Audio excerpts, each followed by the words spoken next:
Hey, it's Eitan. Welcome back to my channel. Today is yet another episode of Eitan Eats The World. I'm cooking my beautiful and delicious Chicken Tikka Masala from Eitan Eats The World, my debut cookbook, available for pre-order everywhere books are sold and on EitanEatsTheWorld.com. It's coming out May 3rd. That is coming up very soon. If you have not pre-ordered, now is the best time to pre-order. Chicken Tikka Masala is probably one of my favorite recipes in the book. You know, it is just so flavorful. It has such a great story behind it. It is just a delicious dish that I feel like is kind of, for a lot of people, what gets them into Indian cuisine, but it in fact is actually not Indian cuisine. It is from British cuisine, because after the British Raj came back from India to the UK, they loved butter chicken and they loved chicken tikka, smashed them together, and then it became Chicken Tikka Masala. That is one of the origin stories. There's many others as well, but the one thing that's for certain is that it is delicious, so let's get cooking. Let's start off with our marinade. I'm just gonna use some coconut milk straight into our bowl. Now, ginger and garlic paste. You want a lot of flavor in your marinade, so garlic paste right into there, followed by ginger paste, a tablespoon of each for a lot of flavor. Speaking of flavor, now it is time for spices. I have quite a lot. We have some chili powder over here, cumin, salt, garam masala, some coriander, and turmeric right into there. Oh my God, that is just like a palette of colors and flavor. Stir that up, and you know, this recipe is one that really just, you know, doesn't waste anything. I think is important, because not only will we use it as a marinade, but the leftover marinade at the end, we are going to use it in the beautiful, delicious sauce.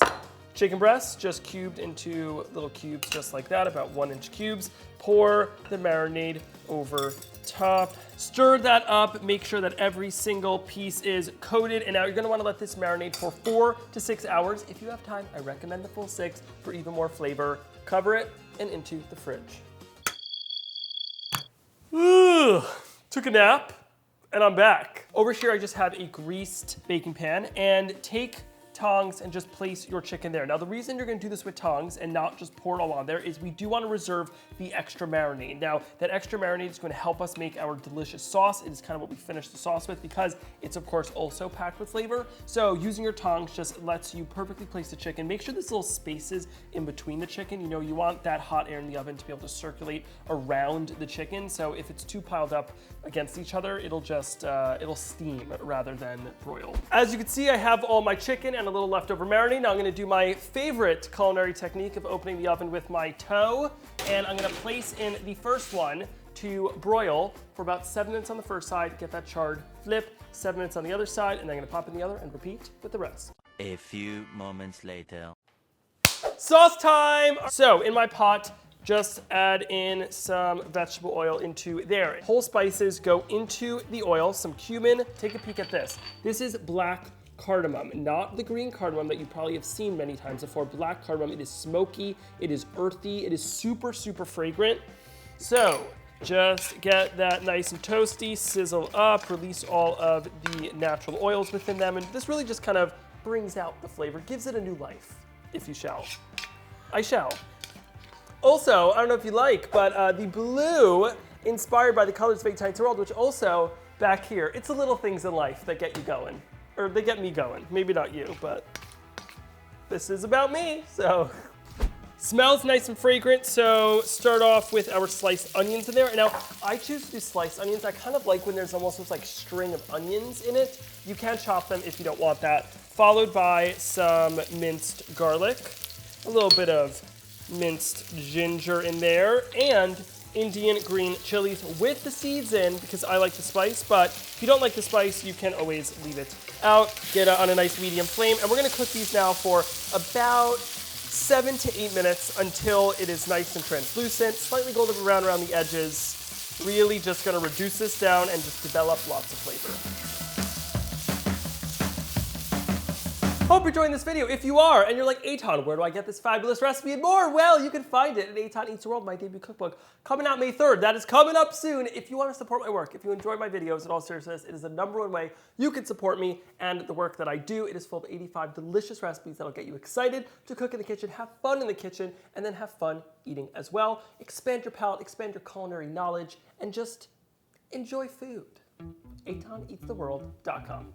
This is looking beautiful. They're kind of getting a nice light golden brown. Spice time, a little cumin, coriander, chili powder, and turmeric right into there. Cook that for about a minute. What we're gonna do now is just really bring out the flavor and the aromas from the spices. It's kind of just, gives them a new life. You don't want to just add them in at the end. You want to add them in here. This will really just toast the spices and make them even more flavorful and delicious. This is looking great. Spicy! This is looking great. Some tomato paste in there. And you want to cook this for about 3 minutes or so. Really just intensify that flavor. Really just, get that cooked. It'll turn almost like a brick red color. Woo! The fumes of this are intoxicatingly delicious and spicy. Pan of diced tomatoes into the pot. Now you're gonna cook this for about, forgot how strong this is. We do have KN95s if anyone needs. This has just come to a simmer. I'm now gonna cook this for another 5 minutes or so until it reduces by quite a lot. You're gonna see the oil start to separate. That's how you know that it is ready.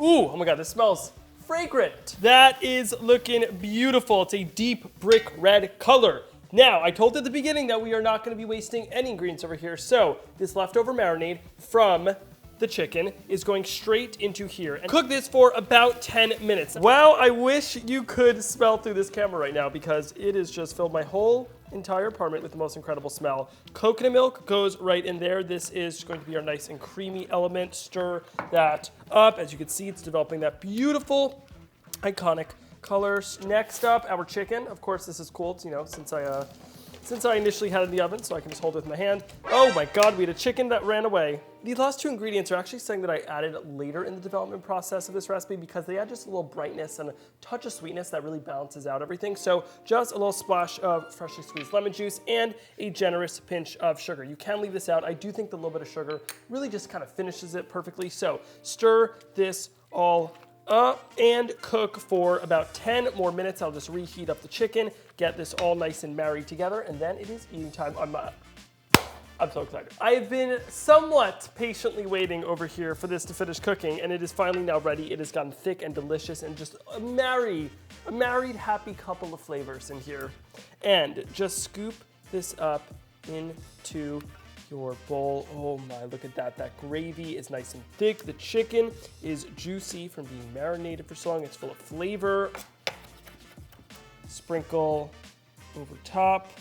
And bam, there you go. That is how you make homemade chicken tikka masala. I'm so excited. Okay, all right. Grab a piece of some garlic naan, and I'm just gonna scoop some up. I'm just gonna go for it. Is it probably too hot to eat? Probably, but I'm just living on the edge. I'm a risky person. Look at that beautiful chicken tikka masala. Just cheers, let's give it a try. Probably gonna be too hot.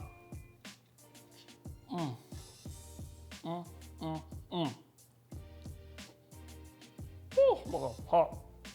That is seriously like a party of flavors in your mouth. You really build those flavors. First in the marinade, the spices, the ginger, the garlic paste builds that foundation. Then in the pan, you toast in that oil, your whole spices, add in everything else. Then even more spice by adding in all your brown spices. Then finally at the end, adding in the leftover marinade adds back in all that spice that you would have lost if you threw out the marinade, using every last bit of flavor.